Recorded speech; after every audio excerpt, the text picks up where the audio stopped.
2020 में मैंने बताया था, 2020 में जब कोरोना का वैक्सीन आया नहीं था, बस ऐसा था कि आ जाएगा, सब ठीक हो जाएंगे, कि ये वैक्सीन जब लगाएंगे लोग खड़े खड़े मरेंगे, हार्ट अटैक होगा, कार्डियक अरेस्ट होगा, पैरालिसिस होगा, इम्पोटेंसी होगी, राइट, तो ये कैंसर का रफ्तार बढ़ जाएगा, ये सब मैंने पहले बताया था।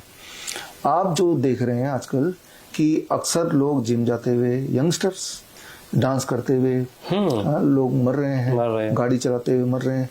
हार्ट अटैक होता था, पहले भी होता आया है, लेकिन इतनी तादाद में, राइट, तो उसका जो कारण है वो अब तो जगजाहिर हो गया है, जर्नल में आ गया, कोर्ट ने मान लिया, यूके के कोर्ट ने, TTS, थ्रोम्बोसिस थ्रोम्बोसाइटोपिनिया, यानी कि ब्लड का थक्का जमना, at the same time blood का एक्स्ट्राऑर्डिनरी थिन भी होना, दोनों सिचुएशन बॉडी में एक साथ हो रही है। थिन होगा तो कैंसर हो जाएगा, थिक होगा तो हार्ट अटैक आ जाएगा, और लेकिन दोनों ही हो जाएगा तो कुछ ना कुछ होगा, दोनों भी हो सकते हैं। तो ये सारी चीजें देख रहे हैं। तो अब कई सारे पेरेंट्स हैं जो ज्यादा अपने आप को समझदार समझते हैं, खुद ने तो 2-3 वैक्सीन लगा ही लिए, बच्चों को स्पेयर नहीं किया, जिनको गवर्नमेंट ने फोर्स भी नहीं किया था उनको भी लगवा दिया, अपने आप को ज्यादा मॉडर्न दिखाने के लिए। तो फिर जितने पेशेंट्स या इस प्रकार मुझे मिले छोटे बच्चे, तो मैं हैरान हो गया कि बच्चों को भी वैक्सीन लगा दिया। और फिर उसका नतीजा, उस पर्टिकुलर बच्चे के बारे में मुझे ज़्यादा कुछ पता नहीं है अभी, लेकिन जो मैं सस्पेक्ट कर रहा हूँ कि जिस प्रकार यंगस्टर्स लोग कोविड वैक्सीन के बाद खड़े खड़े मर रहे हैं, तो वही चीज़ें आपको देखने को वहाँ मिल रही है। नंबर 1। नंबर 2, अभी एक मुहिम भी चल रही है छोटे बच्चियों में, वही 8 साल 9 साल 10 साल के कैटेगरी के बच्चों में, HPV वैक्सीन का, ह्यूमन पेपिलोमा वायरस वैक्सीन, है ना। तो ये भी मैंने 2020 में जो किताब लिखी है, कोविड-19 वायरस एंड द वैक्सीन, उसमें इसका भी उदाहरण दिया था कि आने वाला है, जो कि अब लग रही है, और इरादा ये किसी भी तरह से बच्चों को, बड़ों को मारो, बीमार करो, इम्पोर्टेंट कर दो, ताकि आगे बच्चे ही न पैदा हो, ये चल रहा है।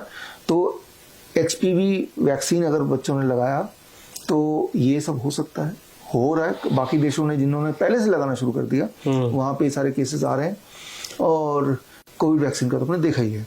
To come to the conclusion of your question, ये वैक्सीन का खेल है, वैक्सीन इंड्यूस्ड डेथ बोलेंगे, इससे ना तो हार्ट अटैक बोलेंगे ना कार्डियक अरेस्ट बोलेंगे, वैक्सीन इंड्यूस्ड डेथ।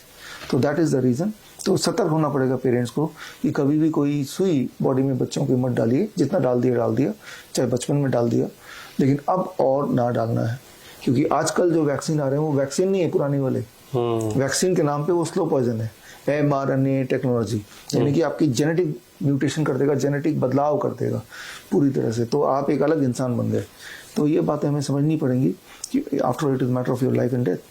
लेकिन ऐसे लोगों को आप क्या सलाह देंगे? चलिए, जिसने लगवा ली वैक्सीन से, लेकिन जब इस तरह की जो खबरें सामने आती है और जो माँ बाप उनको देखते हैं, वो डर तो उनको भी लगता है कि हमारे बच्चों को भी वैक्सीन लगा हुआ है, उन बच्चों को आप, उन परिवार को आप क्या टिप्स देना चाहेंगे कि अगर आपने भी वैक्सीन लगवाई है और आपके बच्चों को अगर ऐसा ना हो तो आप कुछ चीज़ों पे ध्यान रखिए, अपने खान पान पे क्या बताना चाहेंगे?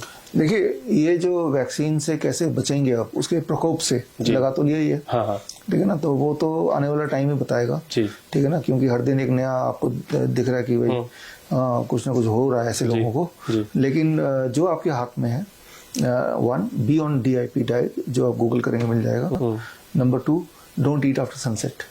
तो इससे बॉडी की रिकवरी की एबिलिटी कई गुना बढ़ जाती है, body is able to detoxify itself, and then थोड़ा प्रे कीजिए भगवान को, गलती हुई आगे से नहीं लगाएंगे वैक्सीन, है ना, और लोगों को जागरूक कीजिए। नहीं जागरूक करेंगे तो जिस तरह से फोर्स करके पहले लगाया था, आने वाले दिनों में दोबारा फोर्स करके लगाएंगे, जो तो मर गए वो मर गए, लेकिन सब तो नहीं मरे, है ना, तो वो लगाते रहेंगे जब तक आप डरते रहेंगे। डर को छोड़िए, follow the DIP diet, don't eat after sunset. If you can do it, तो hopefully body will recover.